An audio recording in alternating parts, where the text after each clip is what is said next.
ಇದು ಭಾನುವಾರ ಮಧ್ಯಾಹ್ನದ ಊಟಕ್ಕೆ ಮೊಟ್ಟೆ ಸಾಂಬಾರು ಮಾಡೋಣ ಅಂತೇಳಿ ರೆಡಿ ಮಾಡ್ತಾ ಇದ್ದೀನಿ. ಇದಕ್ಕೆ ಫಸ್ಟು 1 ಕಪ್ಪಷ್ಟು ತೆಂಗಿನ ತುರಿ, 1 ಕಪ್ಪಷ್ಟು ಮನೆಯಲ್ಲೇ ಮಾಡಿರೋ ಸಾಂಬಾರು ಪೌಡರ್ ಅಂದರೆ 2 ಸ್ಪೂನಷ್ಟು, 1 ಈರುಳ್ಳಿ, 1 ಟೊಮೊಟೊ, 1 ಗಡ್ಡೆಯಷ್ಟು ಬೆಳ್ಳುಳ್ಳಿ, ಸ್ವಲ್ಪ ಶುಂಠಿ, ಹಾಗೆಯೇ ಹಸಿಮೆಣಸಿಕಾಯಿ, ಕೊತ್ತಂಬರಿ ಸೊಪ್ಪು ಇದಿಷ್ಟನ್ನು ಹಾಕಿ ಗ್ರೈಂಡ್ ಮಾಡ್ಕೋಬೇಕು.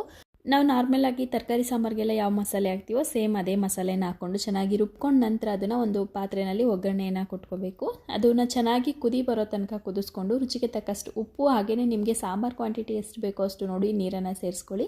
ತುಂಬ ಗಟ್ಟಿ ಬೇಕಿದ್ರೂ ಮಾಡ್ಕೋಬೋದು, ಚಪಾತಿ, ರೊಟ್ಟಿ ಇದಕ್ಕೆಲ್ಲ ತಿನ್ನಲಿಕ್ಕೆ. ನಾನಿಲ್ಲಿ ಸ್ವಲ್ಪ ಮುದ್ದೆಗೋಸ್ಕರ ಮಾಡ್ತಾ ಇರೋದ್ರಿಂದ ಸ್ವಲ್ಪ ತೆಳ್ಳಗೆ ಮಾಡ್ತಾಯಿದ್ದೀನಿ. ಸ್ವಲ್ಪ ದಿನದಿಂದ ಒಂದು ಬ್ಲಾಗ್ನಲ್ಲಿ ಕೇಳಿದ್ರಿ ಮೊಟ್ಟೆ ಸಾಂಬಾರು ರೆಸಿಪಿ ಶೇರ್ ಮಾಡಿ ಅಥವಾ ಲಿಂಕ್ ಹಾಕಿ ಅಂತೇಳಿ. ಸೊ ಹಾಗಾಗಿ ಇವತ್ತು ಅವ್ರಿಗೋಸ್ಕರ ಇವತ್ತಿನ ವೀಡಿಯೋನ ಶೇರ್ ಮಾಡ್ತಾ ಇದ್ದೀನಿ. ಈ ಮೊಟ್ಟೆಯನ್ನು ನಿಮಗೆ ಈ ರೀತಿ ಕೈಯಲ್ಲಿ ಬಿಡೋಕ್ಕಾಗಲಿಲ್ಲ ಅಂದರೆ ಒಂದು ಬೌಲ್ನಲ್ಲಿ ಬಿಟ್ಟು ಸಪ್ರೇಟಾಗಿ ದೂರ ಬಿಟ್ಕೋಬೇಕು.